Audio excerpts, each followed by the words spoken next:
Hey, this ain't a drill. Only time I plan is on the field. And when I'm on the field, no, I got mad skills. And you know we about to eat this a fast meal. Y'all gotta pay for this heat like a gas bill. We keep on coming back, so yeah, they mad still. 716 make them pay me some bad bills. Red, white, and blue like Superman, so you know we eating at the Super Bowl. Kill the competition, set up the funeral. Josh Allen catching all the shots you go for. We callin' blitz. Ready to start, we ain't calling no quits. I'm the #1 draft pick. A lot of y'all talk, but I ain't hearing it. Only listen to Keyshawn and him. Talk about the Bills dominating on the field. All our players got them skills. Buffalo gon' make a kill when we talk about the Bills. Dominating on the field, and our players got them skills. Buffalo gon' make a kill.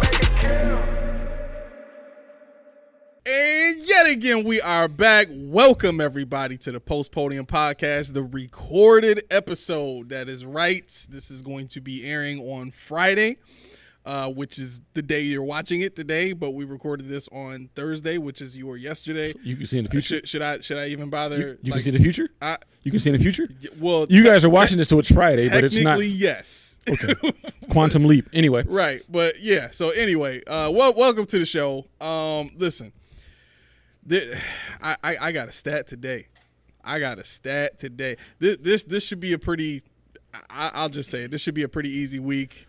I don't want to skip too far ahead, but let's just say it should be a pretty easy week. I still got a couple of things from the game on Sunday. Unless you're like totally over it. This is a happy show, man. I'm ready to talk about whatever you want to talk about. I'm just happy, man. I'm happy. All right. Well, for all intents and purposes, we have titled today's show "Just Win, Baby. Just Win. Just win." It really is that simple. Just win. But before we get to week 6, right? Week 6. Week 6. We gotta start off with a segment we love to start every show with. Stuff we heard. I felt it coming out of your voice. I felt that. I felt it. I felt the love for stuff we heard. So what stuff have we heard? First and foremost, who, why would you ever steal Stephon Diggs' car? What? Why? Who stole his car? If I knew, I would tell him. But, yes, he got back and so evidently. So they didn't catch the person that stole his car? Nah, it was probably when he was in London. So. Wow. All I can tell you is when he took to Instagram to post about it, he said, "Oh, beautiful." He's like, "It's a beautiful Monday. Whoever stole my car, your mom's a garden tool." That's what he put. So, yeah. So I mean, come on, Buffalo, do better. I mean, we don't have Lamborghinis, we don't have Ferrari. You're gonna stick out like a sore thumb. Just return the man's car. Just leave it somewhere and run away. They can't now. Whoever took it, they can't. I mean, I don't even know. I don't even know how you get to the man's house and get his car and get out of there without being seen. It better have been from his house. Because what if it was from where the players park? Oh, yeah. What if it was at? Now it makes no sense. Who needs to lose their job? That's true. That's true. It's all kind. I've seen the camera system around there. Yeah, and the thing about it too, this happens a lot when teams go to London. Seriously, this has nothing to do with the London series, but it's just when you advertise that a team is going somewhere, you can clock them because nobody is usually home. So you better get the biggest Rottweiler, the biggest Doberman, the biggest whatever you got, and put it right at that door. If somebody come in there, they told us it's gone, dog. They told us it's gone. I mean, Michael Vick got a reference. I'm just saying. That's wrong. I shouldn't say it. I'm sorry. Well, renege. It's too soon for Buffalo. My bad. Also, let's see if I can find it real quick. Too soon for Buffalo. So Vic wanted to come to Buffalo, but Goodell said, "Yeah, you probably don't want to because they're gonna hate you." I'm still upset over that. He should have came here. Well, he wanted to. Also, I saw something I'm trying to find real quick, but it's. I just happened to see it in passing. Evidently, Andre Reed got robbed in London. Okay, yeah. What is this with the Bills' dignity getting taken? I have no idea. 3 different times in the same weekend. But once again, when people know that you're at the game, they probably went to his hotel room and took whatever they wanted. I don't know. Unbelievable. Yeah. Like who hates the Bills that much? I mean, people would probably say me, but who hates the Bills that much that they gonna go and rob 3 of them? Like. The refs decided they was gonna rob the Bills on Sunday, and then Diggs gets robbed, and then so does Andre Reed. Yep, pretty much. This had to be planned. Pretty much. Well, I mean, opportunistic. and they publicized it too much. You know, they really put it out there. And this isn't the first. I think didn't Grant get robbed when that happened when he went to London? He went somewhere and got robbed. Was it the Super Bowl? I don't know if I even really feel bad about that though. Well, but the point is the same thing. It's just the fact that when you know they're not going to be there, they're somewhere, and you know exactly how long they're going to be there. Yeah. Thank God nobody's family was in the household or in the house. You would think that they take extra precaution to protect their stuff. You would think. I But mean, there's a way, I guess. I don't know. Probably got insurance to be able to replace his car, no problem. It's still crazy. I mean, in the grand scheme of things, you know, it's just first you get hit for $13,000 for 2 beers. Now you got a car that's not, you know, and not to, you know, not even making jokes out of it. It's just sad. It really is sad. It's starting to look like the Marshawn Lynch treatment. I'm just saying. Yeah. I'm just saying. What else? And that was the last time we had a real one here. What did you see? I'll post it on our page. You see what Marshawn Lynch said on Uncle Shay Shay's lounge? Nah. The reason why he left Buffalo was the police. Oh yeah, I believe it. Yeah, he said he got pulled over at the stadium leaving games, got pulled over at the stadium going to games, got pulled over at the stadium. Yeah, he said he got pulled over so many times around the stadium in the parking lot where the other players' cars were. He's like, I got to get out of there. You know, so I mean, all joke, you know, everybody they want to say, oh yeah, he's cheaping it. What he did on Chippewa allegedly, blah blah blah. Kill all that. This is deeper, and I'm not going into any politics. I'm not going racial, but this is deeper. I just want you guys to think about what's happening out there that's outside of football. When you want to criticize these divas, these problem child, this is what they go through when they're not entertaining us. Right. You know, so what else? I don't know. I know you probably have something to say about this, which I don't even care because it's going to be great. Bill source tells me newly appointed COO John Roth and Senior Vice President General Counsel Kathy D'Angelo are out from the Bills and Sabres organizations per Tim Graham's X handle. Which we go on to later. We find out exactly what happened, but you know what happened, right? I have not heard about this yet. Oh, you haven't heard about this? No. Well, what do you think? I just want you to speculate. What do you think? Because I know what they're speculating. I know what the all reports are saying. But what are you thinking? Just from seeing this up front? Yeah, because I saw your gears in your head were turning. So, well, I'm trying to remember. I don't even know who these people are. They're in and out so fast. Well, Catherine D'Angelo's name sounds familiar. John Roth. I think these were some of the people that Pagula brought in to replace what's his name? Right. Mm-hmm. So they're out just as fast. Faster. Because they just got in a couple months ago. So I'm confused. I'm confused now. I need to look into this. I need to figure out what happened. Well, I can tell you what all reports are saying. Okay. They had an inappropriate relationship. They were dating, evidently. They started to like each other, and now they can't have that. They can't do that. Well, one is the other's boss. So yeah, you can't do that when you're somebody's boss. Yeah. So in and out. Okay. They fired both of them now? Yeah, you got to. They both had played a role. You don't want a smear campaign. So. They want Daboll's head bad in New York. Bad. Really? Bad. I mean, it's crazy. They got the Brian Daboll show. I'm going to talk about a little bit of the snippets that I heard on the show right in today. But, yeah, evidently one of the comments said, can we stop doing these shows till he wins a game? I was like, wow. Dang. How fast things have turned. The man just took y'all to the playoffs. He just took the playoffs. He just let's take a step back and let's look at Sean McDermott's career. His first season, they go 9-7. They back into the playoffs. Mm-hmm. Big reverse lights and everything. Yep. Right. And then the next season, they went what? 6-10. Exactly. Mm-hmm. So why we tripping? And they're playing good teams. They played Dallas. They played San Francisco. I mean, they played Miami. 3 good teams. Well, the other thing too is this is a team that's still trying to trim the fat and get rid of bad contracts. They still got to get rid of Kenny Golladay. And Saquon Barkley's been hurt. Right, and Saquon Barkley's been hurt. So this year was supposed to be the lean year. Like, I don't know why fans weren't expecting this to happen. People don't know. Giants fans want it right now. I get it. Same as, well, Jets fans are used to losing, but Giants fans want it right now. You had to throw that in. It's true. But I don't get this. I don't get this. I don't know. And they also question, was Daniel Jones move premature? I mean, maybe it was, maybe it wasn't. But I mean, to me, it still was a decent contract. 4-year, $160 million. It was a decent contract. I think the fact that they want Daboll's head now makes it clear why they did the Daniel Jones deal. Mm-hmm. Because you don't sign Daniel Jones, who are you going to get? That's the point too. And I mean, you're not talking about $50 million contract. He's not getting a top starter money. And really, your only options this offseason, if you wanted to still be, respectable as a franchise, were Baker Mayfield, Jimmy Garoppolo, David Carr, and trading for Aaron Rodgers. And everybody that you mentioned except for Aaron Rodgers was a bad idea.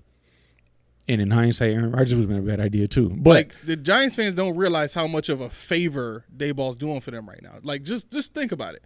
The contract that Daniel Jones has, they can get out of that easily after this year, right? You're in a position where they got to be like the first or second team in line for the first overall pick next year. They got to be. Yeah, it might be. Right? There's a lot of just teams because jockeying. of point differential and all that kind of, like, they're probably the worst. They got to be the worst, right? So you're in position to get at least one of the top 2 quarterbacks coming out next year. Right now. They start winning. I don't think they're going to. We'll see. I honestly don't. What It's too is late the for Jets, them to make the playoffs. So what is the Jets contract? Their record? Are they 1-4 or what? The Jets? Yeah. No, they won last week against the so they're Broncos. 2-3. Yeah. Okay. I know the Giants are 1-4, so I'm trying to think who else is 1-4. Let me see. The only reason I bring that up is because I mean, in a team that has a truly short leash, Daboll is not just going to lay over. He's not going to just roll over. I don't think. I don't think they're going to mail it in now. I mean, they're not going to win more than 6 games, 6 games. You're looking for 1-4 teams? Yeah. Patriots, Broncos. Those are 2 teams that are worse than the Jets, I think. The Giants, I think. That's in the AFC. Yeah. NFC is Giants, Cardinals. Cardinals are going to win another game. They're too good not to win another game. I would say the Broncos and Vikings and Bears. I would say the Broncos and Patriots are probably worse than the Giants. More than likely, they're worse than the Giants. Okay, I could see that. Panthers aren't drafting a quarterback. No. They're 0-5 though. And this is the kick. See, this goes back to our conversation about NILs. You heard Caleb Williams said that he would make more money going back to USC than he would to get drafted number 1 overall this year. So he's thinking about going back on the strength of an NIL. I think I'm okay with that for 2 reasons. First one is, I think I'm of the modern mindset that I actually like young quarterbacks being able to do the same thing that we saw Eli Manning get away with and Phillip Rivers get away with. Well, Phillip Rivers didn't get away with anything. He was a byproduct. He was a victim, but Eli Manning got away with it. You know what I'm saying? So why can't Caleb Williams decide where he wants to go? Well, it's not even that. Well, it's not deciding where he wants to go. It's deciding to just stay in college because he gets paid more money. The he's gonna adverse effect of that is him deciding, okay, whoever holds the number 1 overall pick, because he's already said wait, I don't think he said. But people have when this was like 2-3 weeks ago when I was hearing this, they were saying he would openly be willing to come out and say, I don't want to go to the Bears. Right. So, excuse me, with that being the way it is, and him, like he's saying, being able to go back and make probably more money in NIL deals than his rookie contract with whatever team that signs him. Do I want to incentivize the players to go into the NFL when they're ready? Yes. What that means to me is, if it's about the money for him, but then he gets another year of experience under his belt and he doesn't get hurt, that only benefits the next team he's going to. That's why that's the second reason I'm okay with it. Well, I'm always okay with staying in school. That's one thing. I'm always okay with that. But I'm not okay with the fact that a college player can say I'm staying because I make more money being a college player, amateur player, than a pro player. Well, you're a self-proclaimed traditionalist, which is okay. Mm-hmm. And I think that's what's causing you to think the way that you do about this. But I mean, the reality of it is NILs aren't going anywhere. They're no, they're not. All. But I think I just is another issue that they created. They can't stop. It's another issue that they created. They can't stop because there's. But let me ask you this: Do you think that it was fair for as many years as this went on for colleges to profit off of these players' image and likeness in NCAA games and the numbers that they wore and all the money that these colleges made off of the backs of these players, and there were players that were eating fried bologna sandwiches just to get by on a Thursday night. Of course. But I mean, there's a stark difference between the two. They're two big extremes. I mean, you can throw them. Caleb Williams, I don't know, $50,000 on top of a scholarship or something like that. $4 million for a USC quarterback, that's ridiculous. $4 million that's for what? That's like if you had to pay child support for one child and I'm making $100 million. The standard rate is what, 17%? I got to pay a 4-year-old $17 million. Mm-hmm. Why? I mean, it's not like the kid is going without because I got to pay him child support, but $17 million. What am I really paying for? And for, like you said, for when it comes to a quarterback saying, and this is different because I understand it with Angel Reese, mm-hmm. because the WNBA, they're disproportionately underpaid. I make more money than almost 80% of the WNBA players, and that's crazy. Yeah, she made $1.3 million, so of course she's going to want to go back because she has no way of making that kind of money in a season in the WNBA as a professional athlete. Mm. But when you're talking about a guy who for me is the number one overall pick, if you don't want to go to the Bears, stay in school. But see, the thing, this is bigger than just him to me. College football is crack now. And we had this conversation with your spiritual father, you call him, mm-hmm. Before the show. And I used to love it, but I can't get him because of the transfer portal. Now the NILs. What else is there? You got a guy that's playing his 8th year of college basketball. His 8th year. How's that possible? Transfer portal. If you get medical registered, you transfer portal, you get eligibility. Oh yeah. And this is happening. These guys are 24 years old coming out now. These guys are getting older and older because they're getting paid to play college football, and they're not going to go to the league. So they get loopholes and loopholes and loopholes. Wow. I know people that graduated 2-3 times over, and they're still playing college football just to play college football. Yeah. That's the problem. It's not even, and it's and it's not really the fact that he can make that kind of money, but it's just like, how do you justify it? And as I said this earlier, how do you justify a college athlete, amateur athlete getting paid more than a professional athlete? That's the part that gets me. I don't care about them getting paid. NILs are fine. Yeah. Because I've seen what happens to some of them.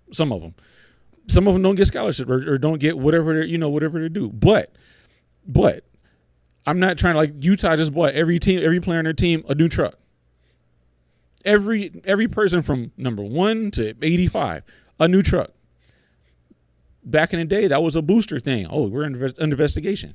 Now with gambling, with NILs, with all this, do whatever you want. Right. There's no incentive, and that's the slippery slope that I don't want to go down by having Daniel Jones making $40 million when he's Daniel Jones or somebody like.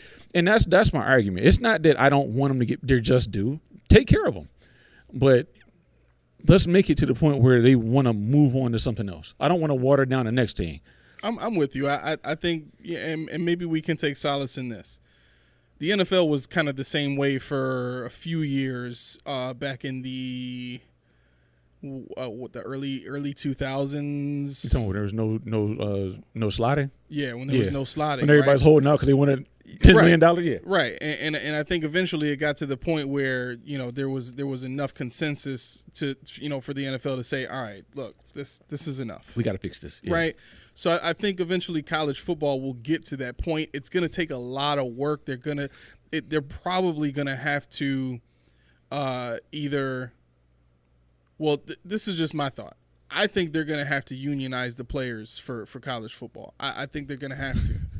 I'm not laughing at you said. I'm just laughing like, how do you? This is crazy. Well, it's going to have to be. It's going to have to be something that they sign up for when they go to play college sports, because that's going to be the only thing that allows the checks and balances that the NFL has to be implemented in college football to control NIL scales. Yeah. Right. And just keep NCAA 24. I don't even want it no more. Forget it. I don't even want it no more. I was so excited. And I was just about to say, this is kind of devil's advocate too. Like, if you want to think about it like this, what Caleb Williams is saying is essentially the same as a scenario where Caleb Williams is this super talented rapper or something like that. And while he's playing college football, he puts out a mixtape, and all of a sudden the mixtape is selling millions. He's getting royalties and stuff off of that. On his off days from football, he goes and does concerts and stuff like that and makes millions of dollars, right? It's essentially the same thing, except he's benefiting from the same skill set that he uses in the college games. Yeah, I mean, I think, like I said, I get it, and I don't dislike the fact that they're getting some kind of compensation. It's just what you talking about. I mean, like you said, we got to think about unionizing. Now we got to think about all this other stuff to undo. It's gonna be the only way, man. Because I can't. Any other way is not fair. It's kind of infringing on people's ability to make money in America. You know what I'm saying? Like you can't do that. Or Terrell Pryor gets suspended for half a season for getting a tattoo for a signed autograph football. How far we've come. How far we've come. Think about how Reggie Bush feels right now. Reggie Bush get his trophies back. Get that man his trophies back. Yeah. Get his Heisman back. And, right. I mean, they pretty much said, but we're not going to go into too deep into that. This is a happy show. This is a happy show, people. Okay, can I say one more thing before I get happy? Mm-hmm. My fantasy football team, my fantasy basketball team, my fantasy hockey team, they all suck. Anybody want to help out? Anybody know anything about hockey? Because I just do it so I can pay attention. I don't even know how to say half the names, but that's fine. I'll figure it out. Basketball, it's a long season. It's going to be a long season full of tears. And football, you asked me, what did you say? I forget, what did you say? What did you say earlier? What I said, I would have been 8th had I had, going by points or whatever. In points, I'm 8th out of all of us. Oh, yeah. I forgot what you said. Wait, what did I text you? You said, so we're doing field or making allowances. Moral victories. Yeah, I'm having moral victories. I wouldn't lose in the guillotine league ever. Well, probably this week maybe. I kind of want to do a guillottine league. That sounds like a lot of fun. Easy in, easy out. That's cool for me. Justin Jefferson's going. Matt Milano's going. Trayvon Diggs is going. My team is done. I'm done. Wow. I'm cooked. So it's fine. Wow. It's fine. Don't at me, bro. You can start selling off for next year. No, because I got to have somebody for next year. That's all I'm holding on to. Yeah, I hear you. But I'll post the screenshots of my team rosters in our Facebook page and on Instagram, so you guys can laugh or cry or whatever you want to do. Help me out. But now that we gotten past Matt Milano and Daquan Jones and all that stuff, just so you know, Daquan Jones and Milano went to IR, not season ending just yet, but it doesn't look good for them to come back this season. Well, who? Okay, so then who's reported? Because I saw a report yesterday said that Speak with Sam Acho and Shady and they reported he was out for the season. But you would think, but McDermott, as of today, even said it doesn't look good to come back, but we're not ruling it out. Yeah, as of yesterday's press conference, I'll say. If it's a broken leg, you can come back from a broken leg, right? But they don't know. I don't know if they know if there's any ligament damage. So they still got to wait for swelling to go down. Yeah. Okay, that's going to take a while. And as bad as it sounds, people that have had issues like that, I would rather break something than tear a ligament or a tendon or something like that. It's way worse, and you'll never come back the same. Okay, so hold on. So last Sunday, they're not even going to be able to have surgery yet. No, not yet. Okay. All but a broken leg, I think they said a broken leg is like a 3-month So they'd be back. We're looking at playoffs. Terrell Owens present. For both of them. Terrell Owens style. But in order to do so, we elevated AJ Klein to the active roster. Balen Spector is in the 21 day window. So we're going to go like that. I'm sorry. I know. Needed to gather myself. Did you see? And this is the last thing I've heard, but this is actually stuff we've seen. You seen Njoku's face? No. You haven't seen David Njoku's face? No. Producer, you seen it? I'm looking it up now. Yeah, look it up. Guys at home, look it up. This dude played David Njoku's face.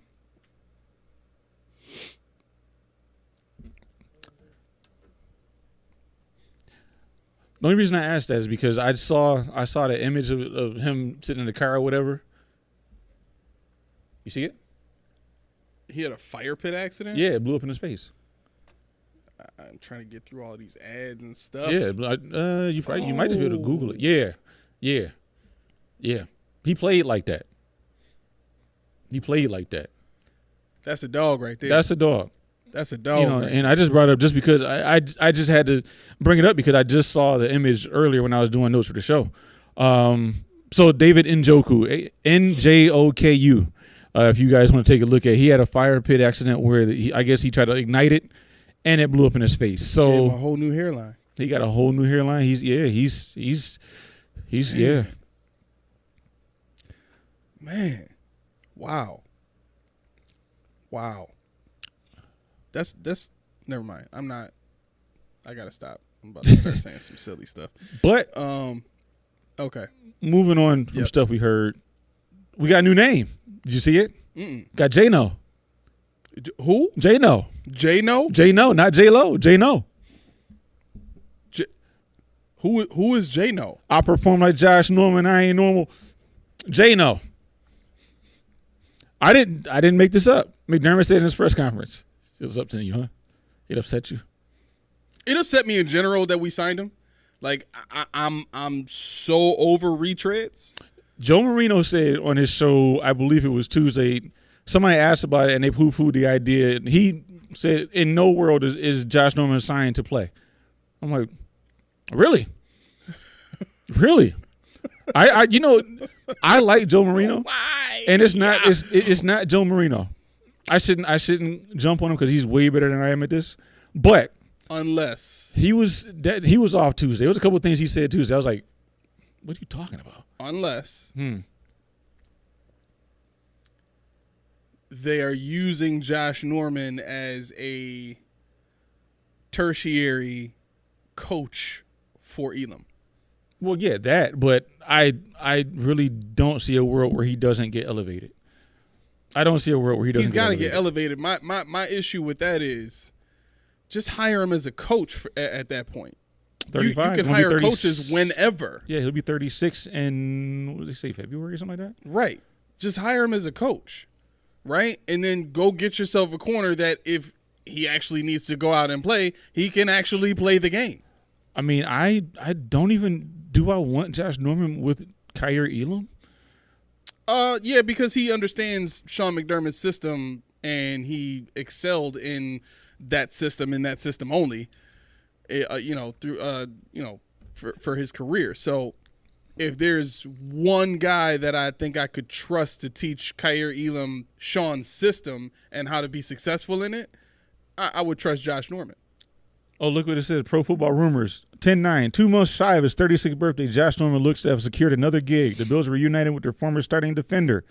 According to NFL's.com's Tom Pelissero. This is a practice, whatever that means. Anyway. So his birthday is in December. This is a practice of securing, reuniting with guys. I'm thinking it's cut off, but it might be this is a practice squad edition, maybe. Because they also added another guy to the practice squad. They added, what is the guy's name? Andrew Brown, defensive tackle Andrew Brown, to the practice squad as well. With the Daquan Jones. I don't know who that is. Yeah, I don't really know, but so I mean, I don't know. I just feel like, if I had a shot at working with Kyer Elam, I think I want somebody with more of his I guess it's harder to find in either. You know, he's 6'2" cornerback with 4.3 speed and pretty physical. Josh Norman was he was a zone guy, wasn't he? Mm-hmm. And Kyer is Kyer is a man guy. That's why you want Josh Norman working with Elam is to get, because that's where Elam struggles. So you want a guy who can not only teach him the system, but teach him the system from the perspective of a zone corner. Yeah, I mean, I can see it. I just don't understand why we keep going to get people we already had. Oh, I know you made the face. I don't want to rehash it. I beat you to that point. Like I'm already there. Like, and it's funny because when we looked at the list of potential guys that they might sign, that was the one guy. I think we talked about this. Yeah, we talked about it last a week ago.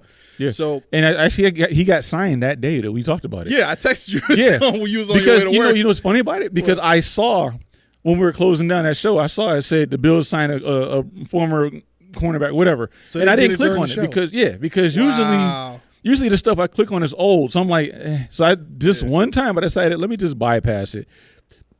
There it was. You did it again, Josh Norman. You got a job. Congratulations. Jeez. So what was this? I'm interested now. What is the stat that you were?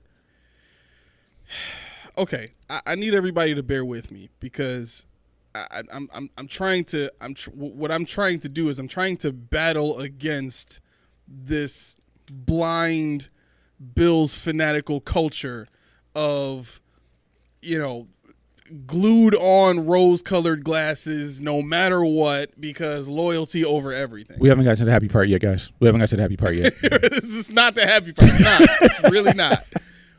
But the reason I'm trying to battle against that is because I truly believe that is what has allowed this franchise to survive in this market for as long as they have without putting a team that consistently wins in a way that can win championships for what, 26 years now? Yeah.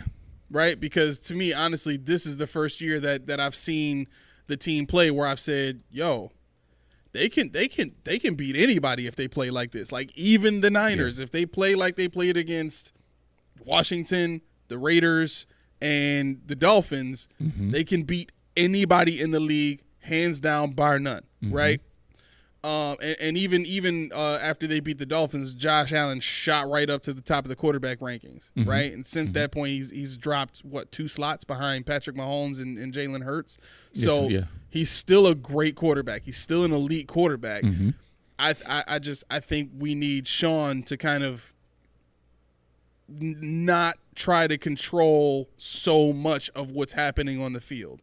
And my fear is that the 3 wins that we got with the defense playing as well as it did is what Sean is going to use to support, support his mindset that he needs to control everything on the field, right? So I started thinking about this and I said, well, okay, how is it that it seemed like this past Sunday Sean got so heavily out-coached on third downs in particular, right? It just seemed like the blitzes weren't getting there, and whenever they did call the blitzes, they were on plays that the Jaguars had the perfect call to beat. You know what I mean? And I started thinking about it. I said, well, what's the definitive factor in that game that you can point to and say that's exactly why Sean wasn't able to do what he's done the past 3 weeks? And then I started looking at who they played. They played Washington. Who was their quarterback? Sam Howell. Okay. A week after that, they played Jimmy Garoppolo, right, with the Raiders. Week after that, they played Tua. Yep. Right? And then I started thinking, realistically, those are not elite quarterbacks. Then I started thinking, okay, well, every time that we've lost in the playoffs, it's been to an elite quarterback. Except for one. Who? Blake Bortles. Jacksonville. I did include him in this research, Okay. I did include him in this research. I shut up. And You you're do your right. thing. You're right. No, you do your thing. I'm sorry. I'll shut up. You do your thing. Well, right. So Dang. Right. Shut up. I'm gonna slip my water now. no. I'm sorry. No, I'm messing around. I'm trying to make sure I'm setting playing. this up the Go ahead. right Do your way. thing. Do your thing. So you're absolutely right. With Blake Bortles, when I looked at that playoff game, but this is what I did.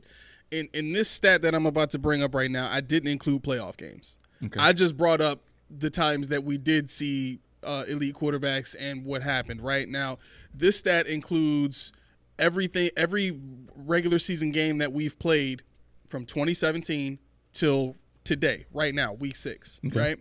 And what I did is I went through all of the quarterbacks that we played, and in order to prove this point, I looked at every quarterback that we went up against during the regular season from 2017 to now that had a win percentage of over 500 or greater. Mm-hmm.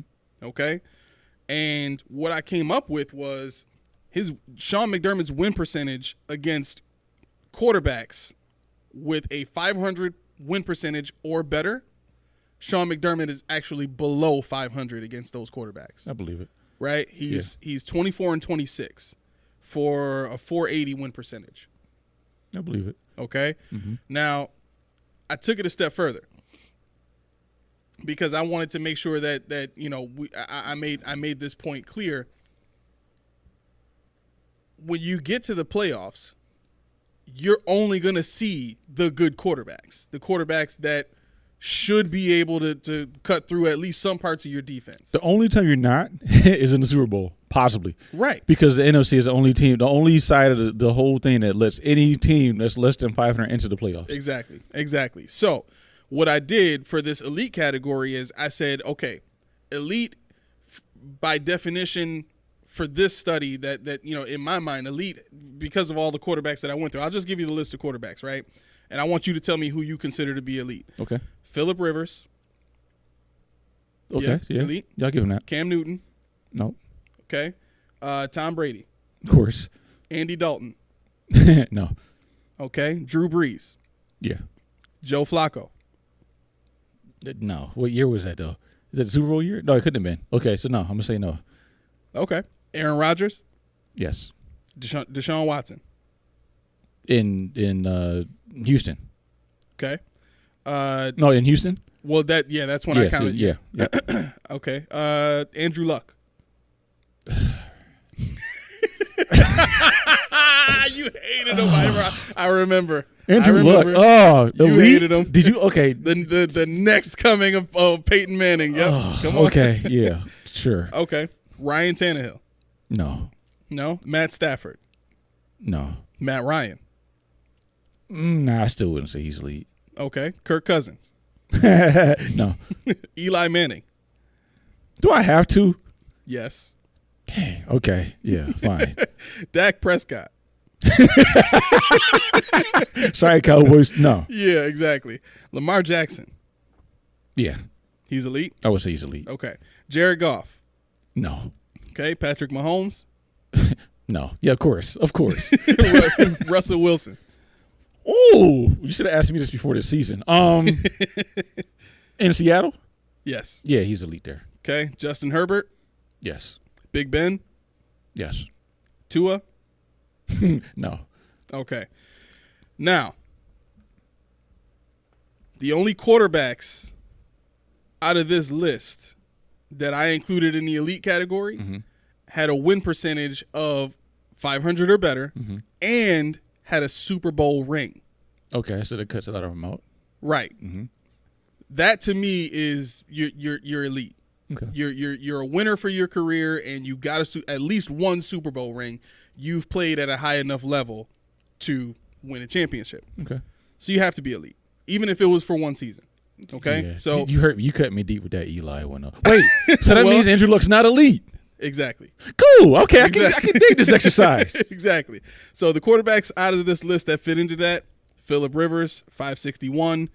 Tom Brady at 749. Goodness gracious. Drew Brees at 599. Joe Flacco. You did call it. Even though you didn't like it, you called it. Yeah. 538 win percentage. Aaron Rodgers, 654 win percentage. Let me see. Eli Manning is exactly 500. Makes you feel good inside just a little bit. And then Patrick Mahomes, man, baby GOAT might surpass the GOAT himself, man. He's at 800 right now. Baby GOAT. Do you really call him that? He kind of looks like a goat, doesn't he? He do. He sounds like Kermit, but it's like a goat. He's a new hybrid animal. Right. And then let me see. Big Ben, I don't know why I didn't write his win percentage down, but he's got a ring. And I included him. Okay, Big Ben's, yeah, you go ahead. I can find that, but you go ahead with that with your exercise. Now, and Russell Wilson has a ring, but I don't think I can. You pull up his too? So I might have to include him. Okay. Yeah. So anyway, as it stands right now, until we find out about Russell Wilson, Sean McDermott's win percentage against elite quarterbacks. 81. Okay. I got to pull my calculator up. Go ahead, do your thing. Sean McDermott's win percentage against elite quarterbacks. 300. Not even a third. 300. 81. It goes up a little bit if you take out his record against Tom Brady. He's got 7 losses against Tom Brady. Well, we can't never beat beat that him. out. Yeah, we can't do that. The only elite quarterbacks that he's beaten so far in the regular season, he beat Aaron Rodgers towards the end of his career, but this was 3 years ago, 2 years ago, right? Patrick Mahomes, he's beat in the regular season twice. Russell Wilson, he beat once. And Ben Roethlisberger, he's beat once. He's lost twice to Phillip Rivers, lost 7 times to Tom Brady, lost once in a huge blowout that I was at the stadium for to Drew Brees. I was there. Yeah, I remember that one. Where they just ran up and down the field. Yeah, it was they ugly. had like 300 yards of rushing or something like that. It was ugly. And Big Ben win percentage 60%. Okay, so he's 602. Yeah. And you said Russell Wilson? Yep, and then Russell Wilson. So I'm going to have to include Russell Wilson in this. So beat Russell Wilson once. So probably looking at, yeah, because that goes up to 7. So he's going to be right at 500 against elite quarterbacks. Who's that? If Russell Wilson's win percentage is high enough, he's never lost to Russell Wilson. Okay. So that takes the wins up to 7. He would be 7-14. Actually, that's not how 61. You do that. So 61% for him, Russell Wilson. 612. Yeah. Okay. Yep. You can't even. And that's and for you guys at home, that is actually up to date. So that's current. So 14 plus 7. So okay. So 21. Okay. So his win percentage against elite quarterbacks is 333. Exactly a third. Exactly a third. Against quarterbacks that he's going to see in the playoffs. Right. That's his win percentage against quarterbacks that he's going to see in the playoffs. That he played in the regular season. Now, Patrick Mahomes, he's beaten him twice in the regular season of all the times that he's played him. Mm-hmm. And he lost to him once in the regular season. Yep. Right? Yep. He's lost to him all 3 times that we've seen him in the playoffs.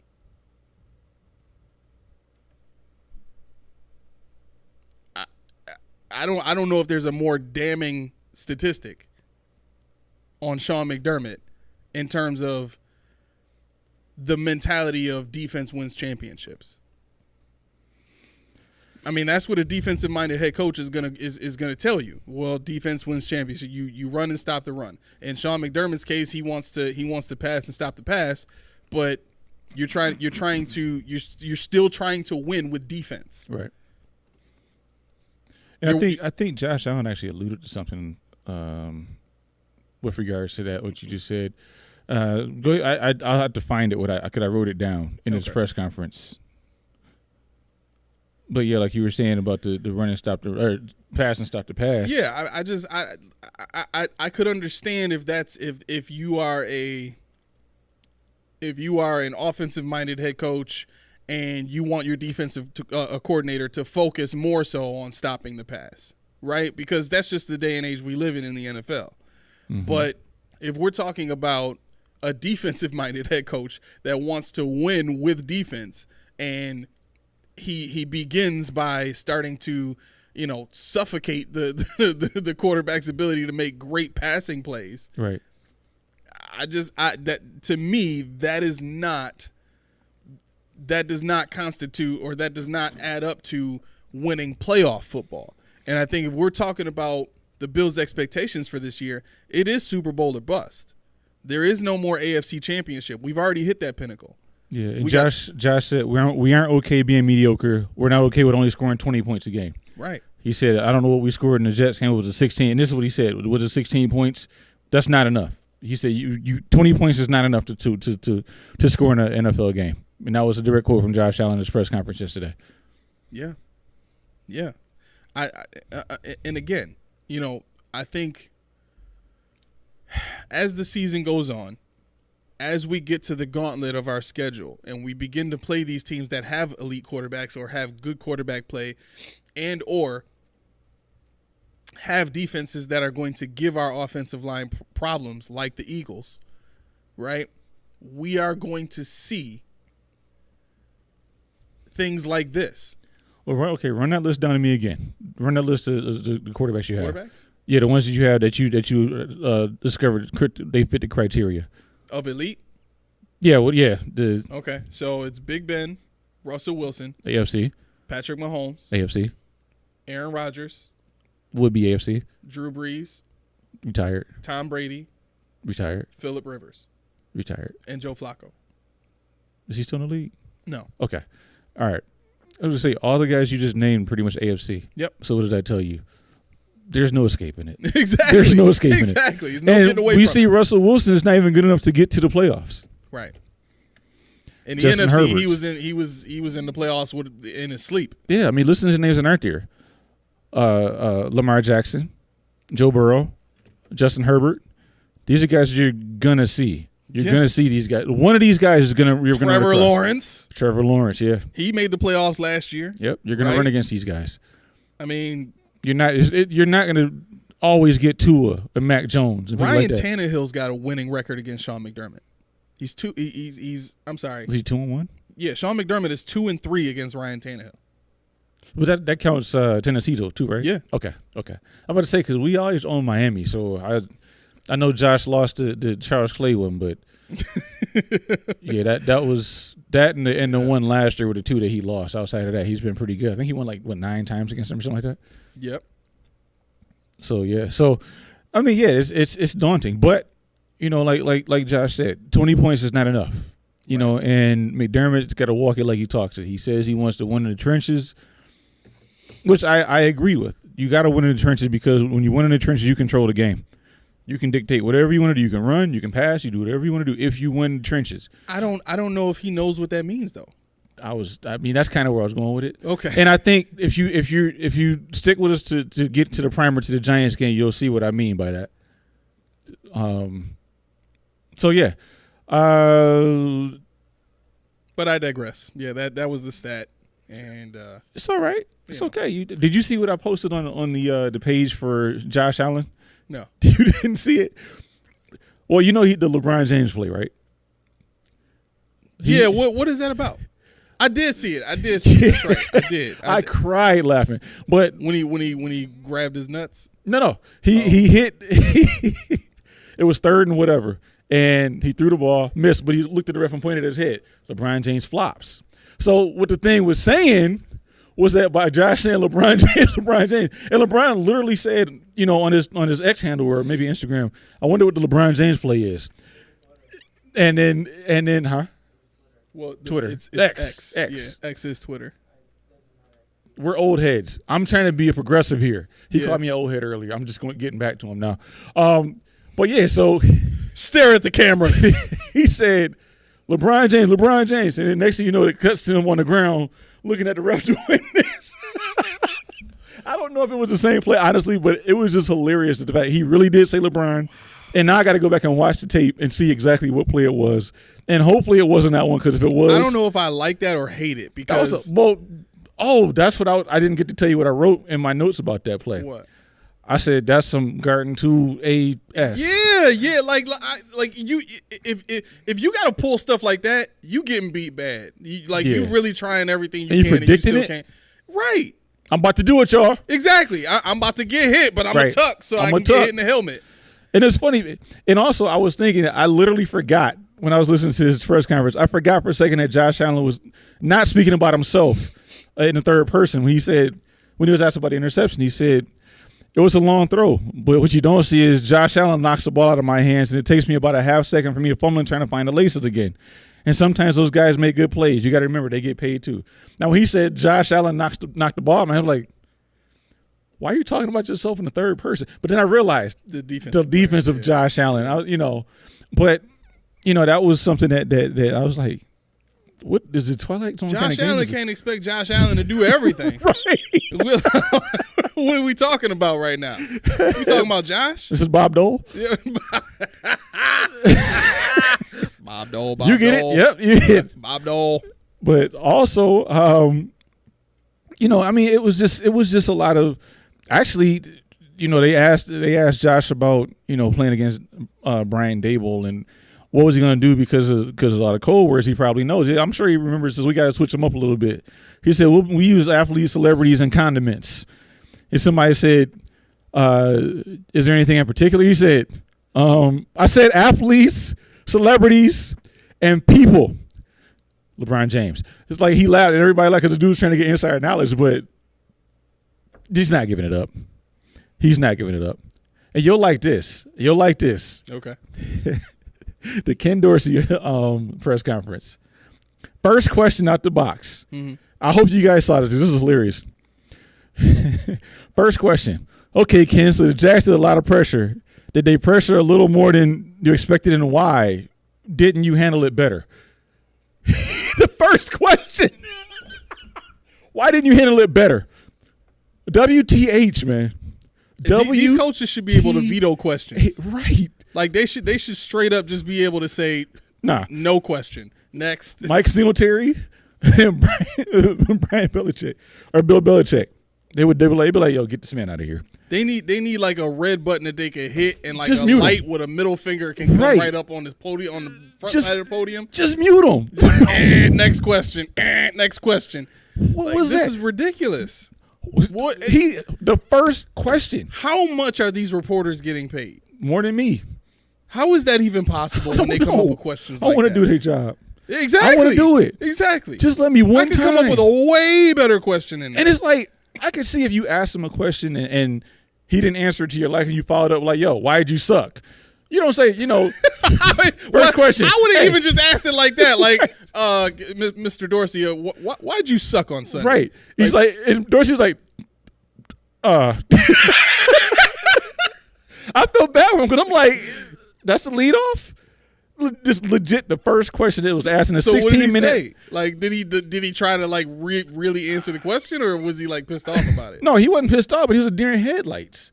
You know how he always is. He always is a lot, and he's always this, that. And, he said, now I think obviously they're a team that gives you different looks, whether it's zone or man. They try to keep you off balance. There were times when we executed well, picking up their hots. Just have to keep getting better from the communication standpoint. So that's what he said. Communications? But at this point, I don't want to answer your question. I'm not giving you anything. Yeah, if you're asking me a dumb question like that, yeah, you ain't getting nothing out of me. Try that again. Yeah. Because it was a Zoom call. I can't come through the camera and wring your neck. So that really was like the thing. Stefon Diggs Josh Allen did come to Stefon Diggs' aid a lot.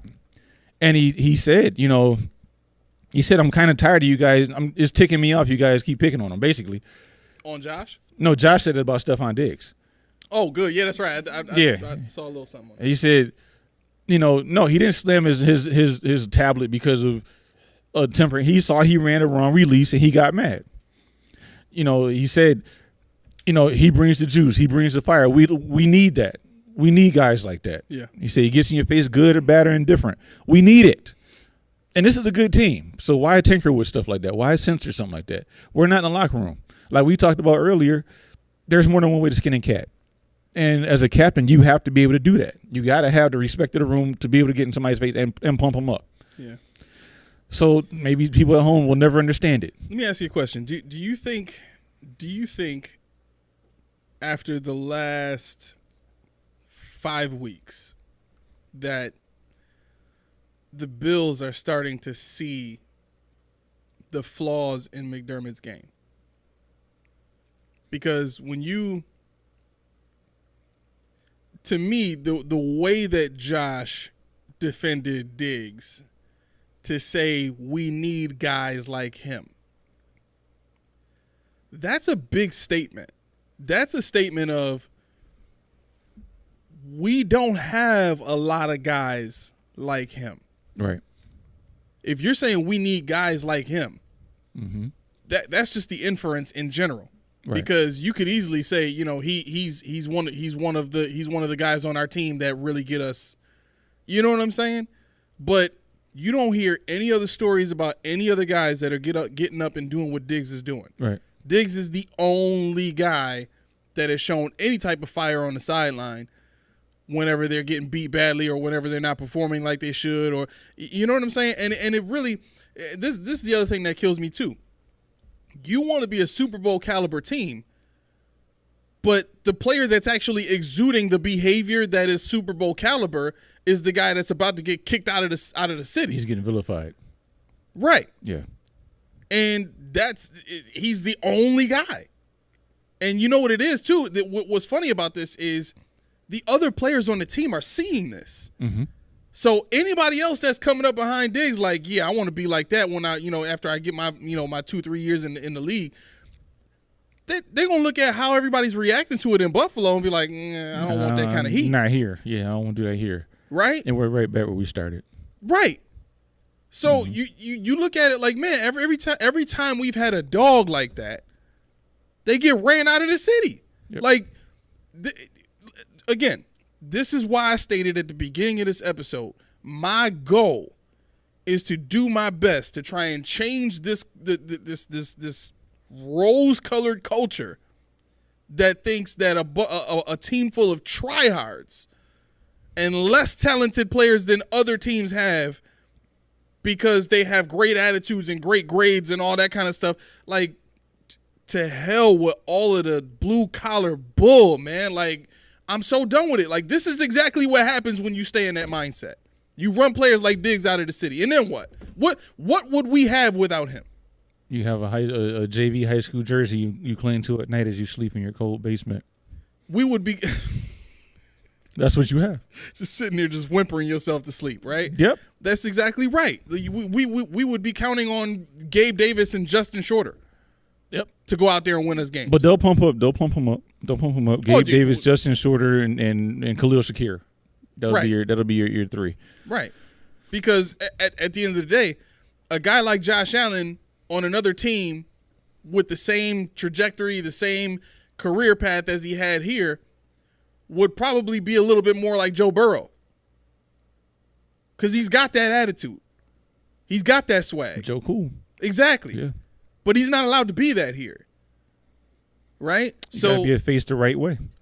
Exactly. Yeah.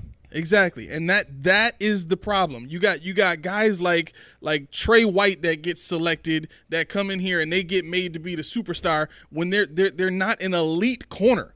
Yeah, it's the other stuff. It's the goalie academies and it's all that stuff. Right. I mean, he was adequate. He was good, but he wasn't. He was a smart corner, Yeah. and he prepared well. But I mean, athletic ability it he's wasn't not elite. up there with He was not an athletically elite corner. And if you look at today's day and age, all of the elite corners, they got speed, they got size, and they study. Yeah, elite is like a Charles Woodson or something like that. Exactly. That's elite, and that's the thing too. We got to think differently than the Hall of Fame standards. You don't need to fulfill a quota of how many people are elite every year. Right. If they're not, they're just not. Right. It might just be one this year, whereas 4 next year. Who knows? Right. So let's stop trying That's to a good anoint point. people just to do it. You know what I mean? That's a good point. And that's the way people operate. They're like, oh, you got to have somebody somewhere. Well, I think people do that just for the top 10 lists and stuff like that. It's But see, the thing, even if you're top 10 list, you don't have to have top 5 elite. It could just be your top 10 good ones. Yeah. Or the best ones in elite. That doesn't mean them elite. Right. It just makes them the best of what's available right now. Yep. But okay. Now's a happy time. You guys made it this far. We're gonna be happy. All right. Okay. We're gonna talk about this Giants game. Bring me Tyrod. Bring me Tyrod Taylor. Bring your behind here, boy. Bring it on back. Bring it on back. And guys who know me know how good this feels to potentially see Tyrod Taylor get waxed on, Get waxed smacked, off all yeah. over high mark. Because why? Because like I said earlier, win the game in the trenches. The Giants ain't got no trenches, man. No, not at all. Evan Neal don't even know how to block another team's player. He blocks his own all the The time. whole offensive line is hurt. Their center, JMS, he's not playing. I don't think. But their backup was a train wreck. Let me find his name because I just have to name people. I want to call him out. We got Ben Bredenson, trash. Matt Perf, injured, trash. Andrew Thomas is hurt, not playing. Trash. I don't know about that one. I just like saying it. Hey, do whatever makes you feel good inside, my friend. But the point is, you look at their offensive line and you say, trash. This is why the worst. Trash. I always keep saying it because it works. But this is the thing. This is and when we were talking before the show, and I forget what I said exactly, but I was alluding to the fact that I don't really need Greg Rousseau to play this week. I mean, he can dress, pitch count him, get him healthy. This line is they're gonna block. Well, who do you themselves. have at defensive end right now? Like you got to play. Leonard Floyd's on one leg. You got AJ Epinesa out of breath again. Kingsley Jonathan. I don't know if he's still up, but you got he Von went on the Miller. injury report. Yeah, you got Von Miller. So you got to have a defensive end. But you think Von Miller's going to play like more than 20 plays today? 20, or tomorrow? 25. Or tomorrow. Jeez. Man, what Thursday, day is this? Dude. What the See, heck you is messed going yourself up on? when you thought this was Friday because the show was coming Friday. It was Thursday because the show was done on Thursday. Well, because it is the future right now. This is the future. The future now. Anyway.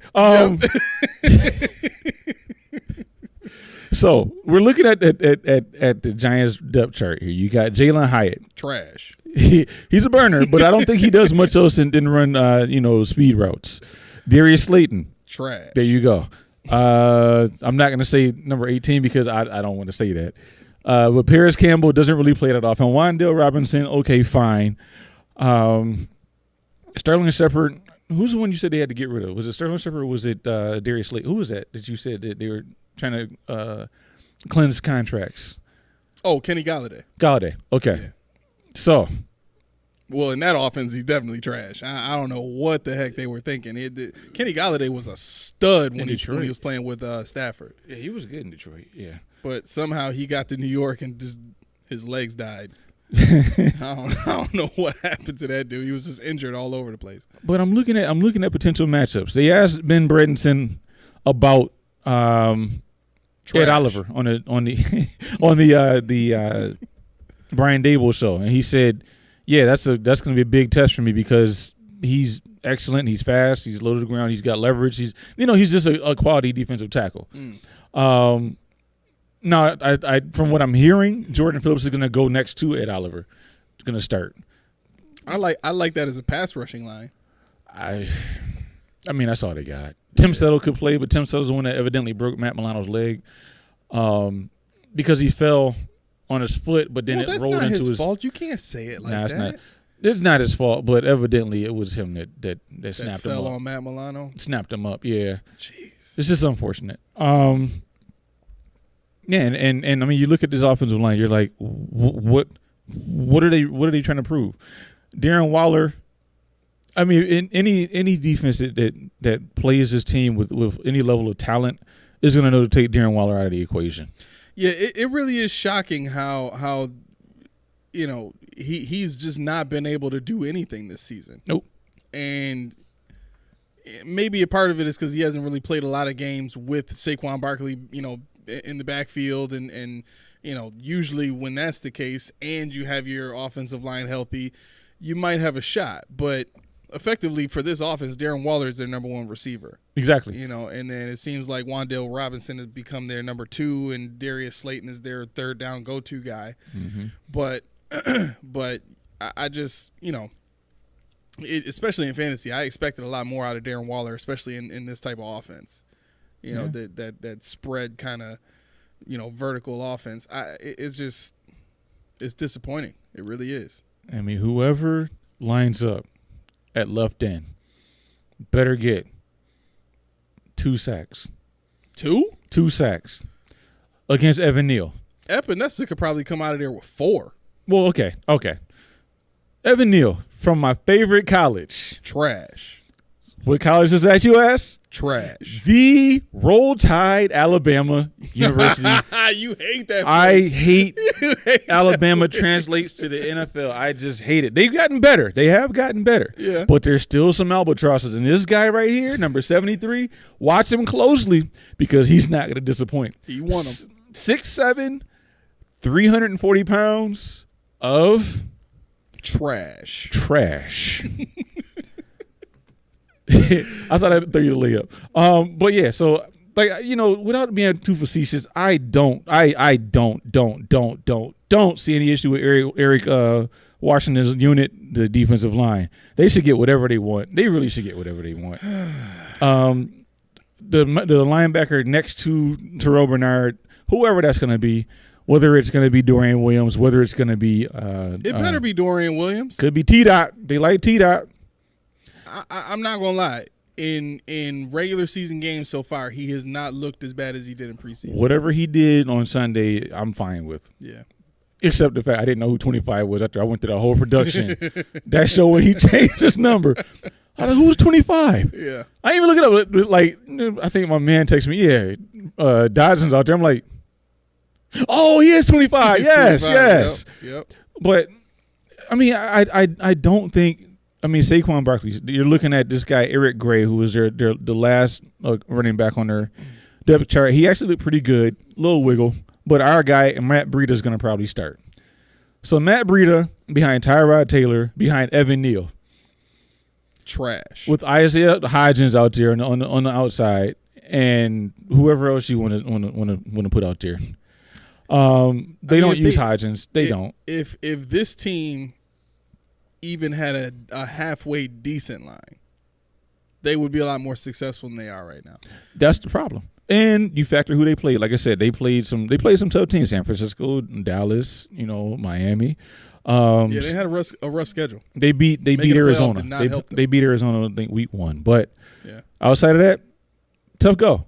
And that's just the way the cookie crumbles. This is the reward for making the playoffs the season before. Right. Be careful what you ask for. Yeah, exactly.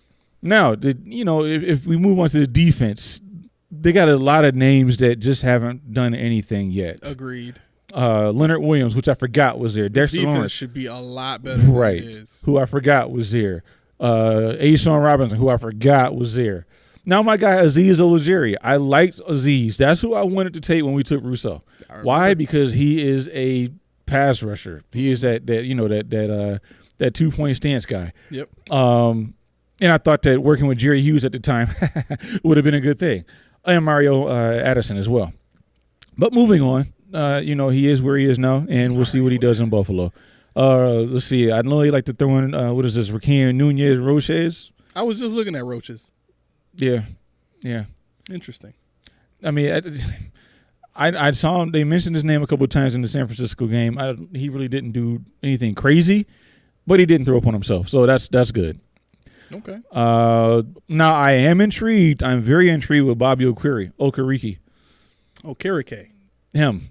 Yeah, he came from the Colts. Yes, and I'm very intrigued because I actually picked him up on fantasy team. Yeah, he's been up and down this season. It seems like the last 2 games he's starting to really pop for this team. Mm-hmm. I think a lot of that is just him getting acclimated to his role and learning getting used to the defense. Yep.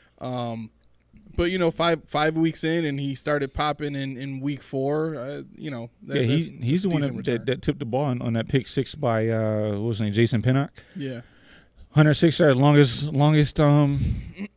intercept pick 6 of the season for the NFL, not just them. Man, Ashawn Robinson is on this team too. Jahan Ward. That's what I'm saying. And these names are names, but none of them are doing anything. Isaiah Simmons is on this team. Now, Isaiah Simmons, okay. Isaiah Simmons, that's a name that just has no merit. I mean, they fell in love with his versatility. They fell in love with No, wait a second. We're not going to let you talk good about Simmons. Let's take a step back real quick. That's just a name. Yeah, exactly. It's just wait a second. Yeah, that's who's that? I don't know, but he's wearing number 45. Wow. It's Jordan's that's just ugly. It's Jordan's number. 45. That's. I mean, it's better than a pass rusher wearing 5. I like 5. You like 5? Oh, I think you like the player 5. No, I don't care for Kayvon Thibodeau. Now, remember, what he's famous for? Remember when he was doing the snowman next to the injured quarterback? Oh, for real? Yeah, you don't remember that? No, that's Dude's over there rolling around the ground in pain, and he's like doing a snowman on the ground. What makes it worse, he tapped him a couple times. It's like, yo, what are you doing? I love it. I wish we would have taken him. And he gives you nothing else. No Fs. He gives you nothing. He gives you nothing. We need more players like that. We do. Xavier McKinney, another name. Yeah. Now McKinney actually does something in their back 5. He does. Yep. Obviously, this is the thing that gets me. You look at their cornerbacks. Who are their starting cornerbacks? 2 rookies. Adoree Jackson. A 1st and a 6th round rookie are their starting cornerbacks. Oh. Deontay Banks was drafted in the first round of this past draft out of Maryland. Okay, 6 feet, 200-pound cornerback. Now you doubled down and got Trey Hawkins III out of Old Dominion, 6'2", 195. Now, Trey Hawkins ain't no slouch. He reminds me of a Christian Benford almost. Longer, gets in there. He's good. He deserves to start. Okay. But the kid Banks. But the thing, Deontay Banks. This is my thing. This is my thinking. You're going against 2 captains on the Sunday night, Stephon Diggs and Gabe Davis. Yeah. 2 guys coming off a 100-yard game, and you're running these guys out against them. Come on. I mean, it's not a given. It's not a given. But I can tell you, Stephon Diggs, I will put dollars doing it. He's going to get his. I'll say this. Josh has struggled against Wink Martindale the last 2 times they played against the Ravens. I'm just going to stop calling him Wink Martindale because every time I hear that, I think about Let's Make a Deal. Why? Because I'm old. And he's the original host of Let's Make a Deal in the 70s, Wink Martindale. Yo, who knows that stuff? People born in the 70s and me. Yo, this man just came right off the top of the dome with a game show from the 70s. Yeah, what is this? There he is. That's Wink Martindale. Yo, right there. That's really his name. Same His name spelling is, and everything. Winston Conrad Wink Martindale. So Yep. what is? He's a game show host. What is Fat Wink Martindale? Don. That's his real name? Don Martindale, yeah. Don Martindale. I don't know why they call it. I don't know if it's a play on him. I don't know if it's a play on Wink, the game show host. I'm not sure. Well, probably because his last name is Martindale. Probably. There's like 7 of them in the world. How do you know that? I don't, but that's baseless. But 7 of them in the just world. like, I mean, how many You've been Martindales have doing you ever way seen? too much research on Wink Martindale, bro. Like, let it go already. My mom's probably like, Borderline yeah. obsessive compulsive. No, my mom's like, hold on, that's my baby right That's there. my baby. I know I showed him all that stuff. I know I showed him that stuff. We talked about Wink. Yeah, I remember Wink Martindale. I actually used to watch the show, so I kind of remember it. But I digress. I don't even know why you mentioned him, and I just went on a tangent. But you said you say Josh Allen? Yeah, Josh has struggled against Wink Martindale defenses the last 2 times he's played them. And, I mean, let's be honest. With the way that the Bills played on Sunday, it's hard for you to see all these names on this defense and the defensive coordinator that they have and think it's just going to be a cakewalk. Yeah. They have a defense. They just don't have an offense. Yeah. So while they probably won't be able to score on us, like, at all, it might be tough for us to score on them just as well. But this is the kick. Their numbers are atrocious. I'm trying to think. I have it somewhere where. But have they played us? They're averaging. This is supposed to be the happy part. I'm sorry. I'm happy because I am being positive, guys. Yeah. Shine your light on me. The aura comes this way. I mean, listen. I call a spade a spade. If they played well, I will say they played well. But the Sunday, the Libra scale is tipping in my favor. You think so? I think the Libra scale is tipping in my favor. I feel good about this game because I'm not saying they're gonna lose. No. The reason why I say that is because the New York Giants are averaging 12.4 points a game. Okay, but they're averaging surrendering 30.5 points a game. They're averaging a surrender of 30.5 points a game. Who? Hold on. I need to. They played Arizona. They played San Francisco. They played Miami, and they played Dallas. I don't remember who the other team is, but let me see. Dallas, Cardinals, Niners, Seahawks, they gave up 24. And the Dolphins, they gave up 31. Okay. These are all teams that we can score. We can score with these teams. So it's not like they're playing against, the 03 not 03. Whatever, what year is that would do? They scored 12 points on that Niners defense. Dude. No, you know what's interesting? They actually hung around for a while with Miami. They hung around. No, they didn't. I'm sorry. With San Francisco, they hung around for a little bit. San Francisco went on a tear at the end. But they were all. I mean, they never were winning, but they were kind of close. It was never a blowout. Okay. Until the end. As you see, Daniel Jones is their leading rusher and their leading passer. I don't know what that was. I just chose to ignore it. He made a weird noise. You got to check him out, man. Something's going on with him. Yeah. Daniel Jones, 884 yards passing. So what is this? He's averaging what? I don't even. You guys don't can do the math on that because it's not worth it. He's rushed for 197 yards. Daniel Jones, and Darren Waller has 239 yards receiving. Like you said, that's their leading receiver. Daniel Jones can't run without Saquon Barkley. He's a one-read quarterback. Without Saquon Barkley, they're in trouble. And with that offensive line, they're in trouble. With Tyrod Taylor and his injury history, they're in trouble. Because I think he got hurt again in New York when they played him. And I remember I was listening to Locked On. Taylor? Or Jones? Taylor. Yeah, he got hurt again. And I was listening to Locked On Giants, and they were saying they don't want Tyrod to play because they don't want him to get hurt behind his line. Direct quote. They expect him to get hurt. They expect bad things. When they did score predictions, they do a crossover. Locked On Network does a crossover event every Thursday between each team's Locked On representative. And at the end of the show, they do a score prediction. And Joe was trying to be, he was trying to be nice. And he said, I think he said like 30-14 or something like that.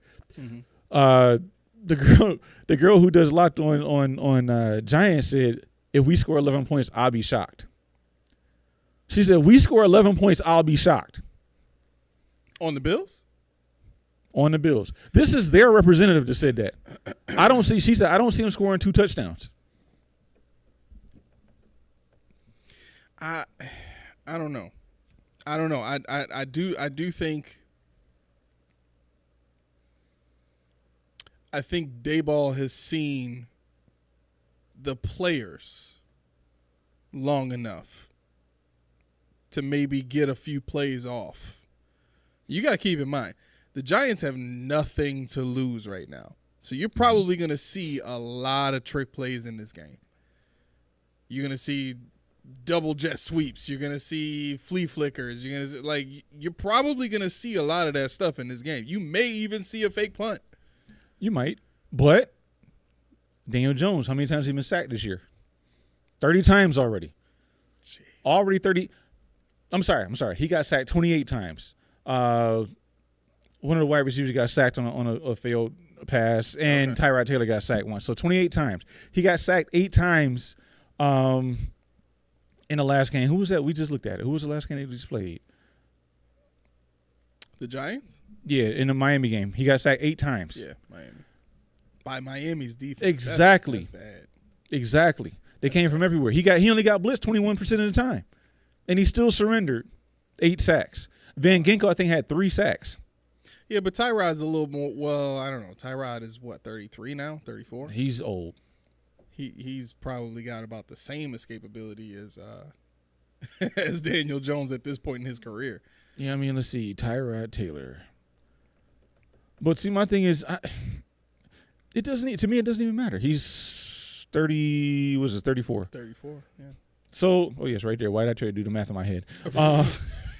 That's what you get. Good. Reading is fundamental. All right. But yeah, no, I mean, if you don't get blocked, it don't matter how much escapability you got. You getting smacked. Yeah. Oh yeah. With Ed Oliver up the middle, this might be the game that Kyrie Elam needs to play. This is the game he needs to play, because with that pass rush, Daniel Jones he's averaging 3.81 seconds to throw. So let's do this. Convince me that the Bills can completely dominate this game, and I'm going to play devil's advocate, because there's certain things that the Giants can do to mitigate the pass rush of our team, to take advantage of some of the weaknesses of our defense. And if there are few offensive minds in the league that can do that with a roster like this, one of those guys that I think can do that is Brian Daboll. I think Brian Daboll can, but I don't think he don't have the horses. He don't have the horses. He can scheme up whatever he want to scheme. He doesn't have the horses. I think they got run on. I'm trying. Let me see. What did they? I have stats here. Let's see. So you don't think quarterback sweeps work against us? You gotta have somebody block for it though. Huh? You gotta have somebody block for it though. I don't think there's gonna be. But the Bills are not a blow up your offensive line type of team. We're a pass rushing team. But we're not gonna blow up the run. If there's no opposition, Tyrod Taylor's not going anywhere. Daniel Jones is not going anywhere. Okay. If there's no opposition, I mean, I'm not saying it's gonna be a 50-3 game. But what I'm saying is, as long as the Bills have to travel to Peru to play this game, there's no reason that we should be sitting here thinking that they're going to lose. There's no reason they should lose this game.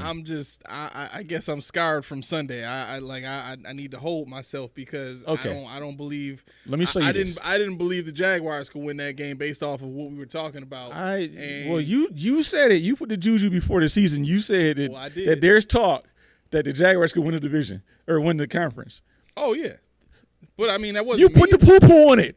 I didn't come up with that. You shouldn't have brought that to the show. Well, I mean, the show don't control what goes on in the NFL. No. But you know, I'm looking at it. I'm looking at it from, and I guess I kind of like to do this to kind of reassure myself too, because I don't want my expectation. Huh? You don't want to cry? If we lost to the Giants, I think I might cry. I might be. Well, I'm not allowed to anymore. So I don't know if I told you this, but Caitlin doesn't allow me to get mad at games anymore. No? I'm not allowed. That is sad. Junie said that's tough. That's real tough. Almost as tough as their PFL grades on run blocking and pass blocking. Look at their pass blocking. Now let's cut these guys out and go straight to their tackles.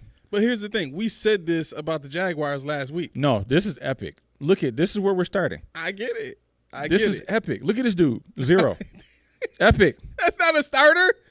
He ain't playing. He played 46 snaps. Epic. 20%. He 220 snaps. 20.4. Wait, that's grade. 46 snaps to date. I know. You got For guys season. with 200. Yeah. Well, okay. Look at it. Okay. Does this make you feel better? Evan Neal. Look at this. That make you feel better? That's even worse than the guy with a 0. Your how your quarterback had a better run blocking grade than your starting left tackle? I didn't even see that. Daniel Jones got a 60, and Evan Neal got a 43.9. Yep. Oh man, that ain't right. Look at this. I mean, run blocks. Right. Paris Campbell, Daniel Bellinger, Andrew Thomas, who isn't playing, Jalen Hyatt. Then Marcus McKeithen is average. Eric Gray, average. All these average to bad. Mm-hmm. Pass blocking. This is why he gets hit all the time. Now, where's the hits come from? Where do the hits come from, people? The hits all come from the center. Right down the gullet. Why? Because JMS is not playing. JMS is John Michael Schmidt, okay? He's not playing. And if he does play, he's hurt. You got Von Miller who's going to come back feeling good about himself for 25 snaps. Now 25. Make him count. All on first down. Right. I was gonna say make them count. Nah, they won't. I know. They won't. But I mean, it's just this is if they even were close in this game, this is an indictment on, like you would want to say, an indictment on our coaching staff. If we are even close, if we can't prepare for this after flying across the pond to get blown out by a team that we should have beat, this is the redemption game. I'm gonna say this. Oh, brother, I'm still happy, y'all. I'm still happy. If the listen, say what you want, but I mean, all the rose-colored feelings in the world, it didn't help the Bills beat the Jaguars. I mean, not that I'm trying to steal people's joy and stuff like that. I'm just trying to make sure that we're staying even keel. So if you're gonna be up here, I gotta at least be halfway down. Like, all right, okay, I get it, but something very wrong could still happen on Sunday. Just be here with me, man. Just be there. Just be here with me. Okay, I'm gonna be here with you. Okay, no. If the Bills do not blow this team out by at least 20 points, okay, to me it's a failure. Okay. Because according to what we're looking at right now, we should blow them out. Now, here's where devil's advocate comes in, and this is where being able to talk to people who played the game before and all that comes into play. These are grown men on this field. These are NFL players who all want to win. As right? Josh said, yeah. So yeah. even though we're seeing these statistics, and these statistics are telling us that this is a bad team, well, no. Any given Sunday exists in the NFL. Like you said, though, what did you say a while ago when we were talking about Kyrie Elam and why I say he shouldn't be in the field, and you said he did? You coughed a phrase into the microphone. You coughed a phrase. I cough a lot of things into the microphone. You gotta get that checked out. I do gotta get it checked out. But you said eye test. Oh, yeah. Eye test. Yeah, for sure. The eye test is so glaring. I could turn this all off and say the same thing. This is the one time I'm not using any of these stats. But have you seen this team play against the Buffalo Bills? I have seen this team play against – come on now. You know I have not. Right. But, see, why you always got to piss on my cornflakes? I'm with y'all on this one. I'm here with y'all. Listen, all I'm saying is, and I'm really trying to prove a point. I get it. I get what you're saying. But my point is, as much as we were talking about last week, the Jaguars this, the Jaguars that, there was still a part of that where we still got to respect this team, right? And one of the things that the Bills have done in their 3-game win streak was they made sure to respect the opponent, right? Even though it was an opponent that had no business competing with us on the field, we still went in and dominated the way that we should have dominated. There was a stat after we lost to the Jets. There was a stat. I don't snort coke. My nose is itching. You weren't even on camera. You could have been. I wouldn't even have said nothing. You would have been cool. Well, I'm sure people have seen me like. You want to party? No, but there was a stat on Josh Allen. We got to come close to closing. We're not quite there yet. But I believe it was after a loss, Josh Allen averages an 11-point win. So I don't know what that's about, and that's through his career. After a loss, he averages an 11-point win. So. Of course we got to respect. Well, I ain't got to do it because I don't have to prepare for them. I got to prepare the notes to tell you what I saw. That's their job to do their job. We do our jobs and do our, we got to prepare for what we got to. We just here to commentate on what should happen. Obviously, we're not privy to the meetings. We're not privy to the practices. We're not privy to whatever's going on at home. But I mean, without looking at these numbers, like I told you before the show, I watched 3 of these guys' games yesterday, and I'm like, yo, they can't get out of their own way. They can't get out of their own way. I mean, I'm sitting here like Devin Achane. Okay. All-world speed. You can count him or not. Mm-hmm. Christian McCaffrey, just an all-world running back. Count him or not. Tony Pollard. James Cook.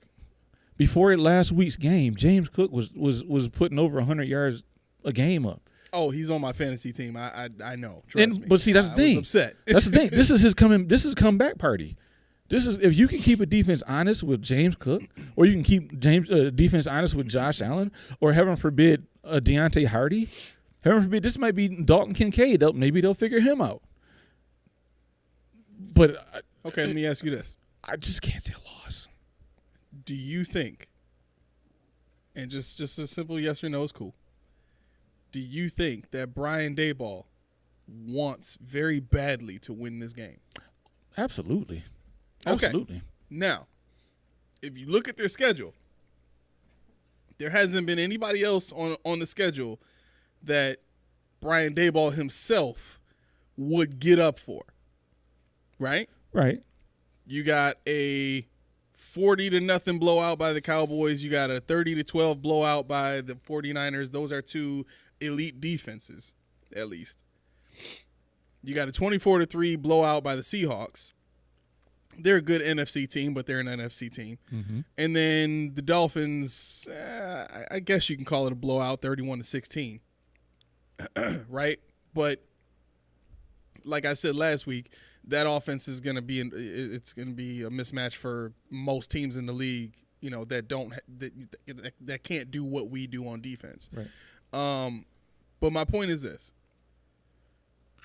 The way that Daboll left, with all the reports and all the different things that were swirling around his relationship with Sean McDermott, this can be pointed at as an opportunity to turn the season around. This of course. game on Sunday can be pointed at as an opportunity to redeem himself and themselves against a team that people believe is a Super Bowl caliber team, but in a lot of ways is still very vulnerable this year after the injuries that we've taken. Yeah. Right? I mean, so I get all that. I get it. But the thing is, on top of poor talent, on top of mismatched roster, on top of all the injuries that they've incurred in high pressure positions, offensive line, when we have one of the hotter defensive lines. I mean, without even looking at the numbers, I get it. I mean, Daboll can do whatever he wants to do. I just don't think he has the horses anywhere on that roster to compete with even our hobbled team. I would say this is the weakest team we're going to play this year, or I'm sorry, so far this year. I would say if I was a betting man, this is the game I put a good amount of money on. I'm not a betting man, so don't ask. But I just can't see it. Yes, he's going to get up for it, but at the same time, you say that about Daboll, I see McDermott's going to want to pound him into sand. Your offense isn't that good. I got the team that you built. Josh Allen, he covets you, but he's playing for me. You think you know what he's going to do? You don't. So I think this is something that Dorsey's going to have something to prove. I think he's going to come out and want to say, you know what, I'm not playing Daboll's offense. I'm playing my offense, and it's good enough. It wins. And I think McDermott's defense is too aggressive. But against this offense, I think this is just what the doctor ordered. I do. And I really think, especially if JMS Michael Schmidt doesn't play, or Saquon Barkley, which we say isn't playing, I think, like I said before, they're a wounded duck, man. They're a wounded duck for this. It's ours for the taking. And if you're any kind of championship caliber team, any kind of playoff caliber team, this is a game you got to make a statement. This is it. Let me ask you a question. Oh, brother. Who started at quarterback for the Tennessee Titans in 2002? 2002? Mm-hmm. I have no idea. McNair? How do you know? I don't know. Because what year was I born? 2002 was it? Titans starting quarterback. It probably was Steve McNair. QB in 2002. Steve McNair was the quarterback. There we go. So I did know. See, I was just playing. I knew it the whole time. Okay. All right.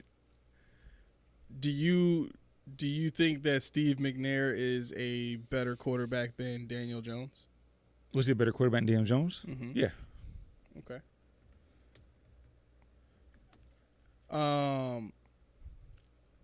Do you think that? Let's see. He had 31,000 passing yards. He had 174 touchdowns to 119 interceptions. Mm-hmm. That's okay. 37 rushing touchdowns. I want to get to. You want to compare them? Yeah, give me a comparison on both. Okay, hold on. So here's why I bring this up. There have been 7 teams recently.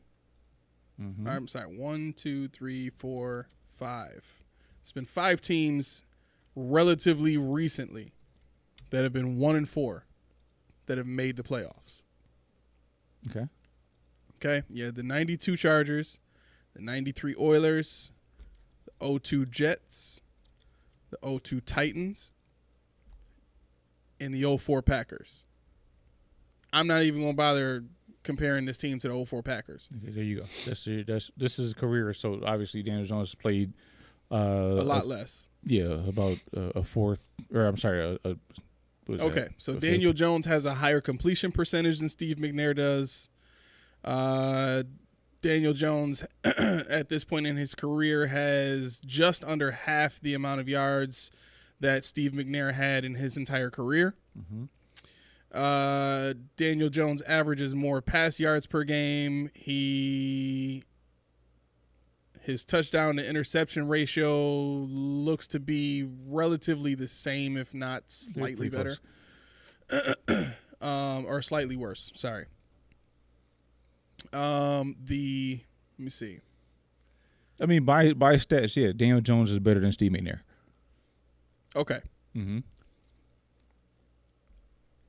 So history has shown us that it is possible for a team of this caliber to turn it around in a season and make the playoffs. Okay. If that's the case, Mm-hmm. how confident should we really be going into Sunday, thinking, "Oh, we just gonna take them down. We gonna dominate this game. We gonna." Okay, that's twofold, and we're gonna close soon, but that's twofold. Are you as a we? Are you talking about we as in us in the room, us watching the show? Or are we talking about anybody who's thinking like we talking? Okay, anybody who's not associated with the Buffalo Bills, fine. You can think you're gonna steamroll, but what I need my team to do is focus on the task at hand. Okay. The team that they're playing is an NFL team. The team that I've watched and scouted and looked at and said, no. I can't do anything about it. Yeah, I can't do it. I mean, they're abysmal. They're abysmal. When they get their players back, maybe they're better. When they had Saquon Barkley, they were better. But Tyrod Taylor, if he's going to play, no. If Tyrod Taylor's going to play, absolutely not. You know, no. Mm-mm. I can't do it. Okay. I can't do it. All right. I can't do it. Okay. So what's your score prediction? I don't even have one. We got to blow them out by 20 points, and I'll be happy. Okay. I will say 38. I'll give them 2 touchdowns. 38-14. I'm gonna. You know what? I don't even know if they would do this. I want 40-0. Well, I really want 50-0 because I want to beat the Cowboys' blowout record for the season. I'm gonna say 50-0, man. That's what I want. I want a 50-point blowout. Okay. I want Sean McDermott to stick it right up Daboll. So they come in and they don't win 50-0. Are you gonna sit here and say I told you so? If they win 38-14, 38-7, something like that, are you going? If the Giants score more than 10 points, mm-hmm. I'll be disappointed. What if it's in garbage time with Josh Allen on the sideline and Kingsley Johnson? What if Kyle Allen's playing? What if Jamarcus Ingram actually starts? What if Kyrie Elam and Jamarcus Ingram start? Because you know Dane Jackson didn't practice, and Christian Benford still got the AC joint. So it could possibly be Jamarcus Ingram and Kyrie Elam starting at cornerback. I mean, you want me to judge it by garbage time? I mean, well, no, I'm saying okay. This is my thing. What if it's 50-0 in the third quarter? Okay. We pull all our starters like we did in the what was it, the Washington game or whatever, and they score 13 points. All the backups, all the people that backups on our team. I won't be happy with that. If I'm still watching it, I'm not critiquing it. I'm tossing back my. I can say it. I'm tossing back my 6th or 7th. Labatt Ice. I'm having a good time. Ken's walking around ready to play Sega. I'll put it like this. The only time in this game that I want to take my starters out is if they take theirs out first. No, I want our starters. I want our backers play against their starters. I'll even be happy with that. I want too. their starters still in. I want their starters still in. No, Yes. I don't want any more injuries on this team. Huh? Wait, what? I want their starters still in. I get it. On our backups? Yeah. Okay. The backups still need to be there for the other, in case. I mean, yeah, but I want them to have their starters still in because that means they're still trying. And if they score 13 points with their starters against our backups, I'm good.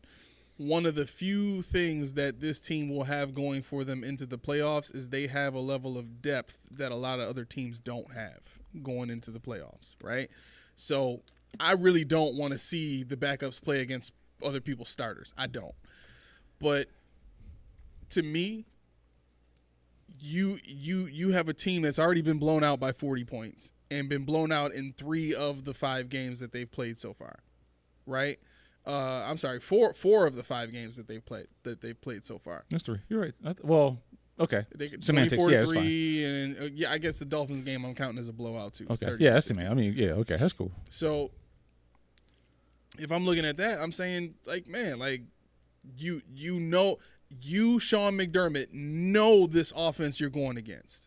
They shouldn't be able to do nothing against you, bar none. They shouldn't be able to do anything against your defense. Anything. Right? You had the guy in the building. I mean, yeah, I guess, but you saw it play out. I guess, but like I said, if you have T. Dot and you got Jamarcus Ingram, Kyer Elam, Kingsley Jonathan, I mean, you got these guys playing a lot of snaps. Cam Lewis. There's only so much you can do. I mean, to me, there's only so much you could do. I don't know if I like that mentality. You're gonna win. That's all I got. But before this is my permanent job. You want to close out? Yeah. All right. Thank you, everybody, for tuning in to the recorded episode of the Post Podium Podcast. Man, we didn't even introduce ourselves today or nothing. We just jumped right in. They know who we are. They know. I'm Key. Yeah. All right. With that being said, thank y'all for tuning in. Please don't forget to comment, if you are a new subscriber, please put down in the comments that I subscribe so that we can get you information and stuff for all of our other, platforms and content that we have. We'd love to communicate with you. I'm seeing people liking it. I'm seeing likes, little thumbs up. Yeah. I just want to know if they ring-a-ling-a-ling. Tell me you ring-a-ling-a-ling that thing. Put that in the comment. Put ring-a-ling-a-ling in the comments and let me know you did it. We need to know. All right. So with that being said, I've been your co-host, Aramis. This is Key. And for the Post Podium Podcast, home of the all truth, no sodium takes, we are out. Deuces.